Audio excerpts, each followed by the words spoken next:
আজ আমরা বাংলাদেশের লালমনিরহাটের এক কোণ থেকে এক নারীর গল্প শুনব। এক এমন নারীর গল্প যার জীবনটা নীরবে প্রায় থেমেই গেছে। ইনি শাহনাজ বেগম, আর তারই নীরব কান্নাটা আমাদের সমাজের বিবেককে এক বড় প্রশ্নের মুখে ফেলে দেয়। শুনুন তার নিজের মুখেই, কেউ নাই আমার, বাবা মা কেউ নাই। বাস এই কয়েকটা কথাই যেন বলে দেয় তার জীবনের পুরো শূন্যতার কথা। আর ঠিক এখান থেকেই শুরু হয় তার একাকিত্বের এক লম্বা কঠিন যাত্রা। কিন্তু তার জীবনটা তো সবসময় এমন অসহায় ছিল না। একসময় শাহনাজ বেগমেরও একটা নিজের পরিচয় ছিল, একটা জীবন ছিল।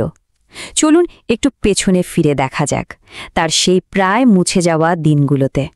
স্বামীর মৃত্যুর পর জীবনের কঠিন রাস্তায় তিনি একদম একা হয়ে যান। তখন তো আর কোনো উপায় ছিল না বেঁচে থাকার জন্য সংগ্রাম করা ছাড়া। ভাবা যায় যে মানুষটা একসময় নিজের জীবন চালানোর জন্য ইট ভেঙেছেন, অন্যের বাড়িতে কাজ করেছেন, সেই একই মানুষ আজ পুরোপুরি বিছানায় বন্দী।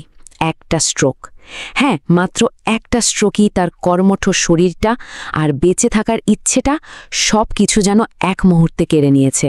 এই যে দুটো ছবি, তখনকার আর এখনকার, এটাই তার জীবনের কঠিন বাস্তবতা।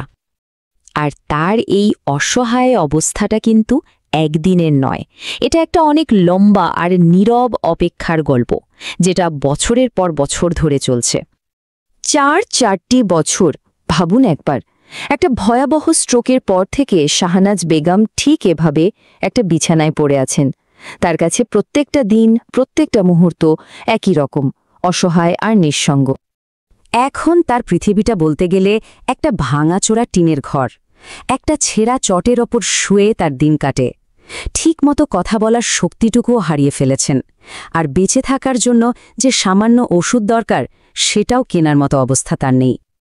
তার নিজের কথাটাই শুনুন, ভালো কোনো খাবার তো দূরের কথা, ভাগ্যে জোটে না একটি ওষুধও।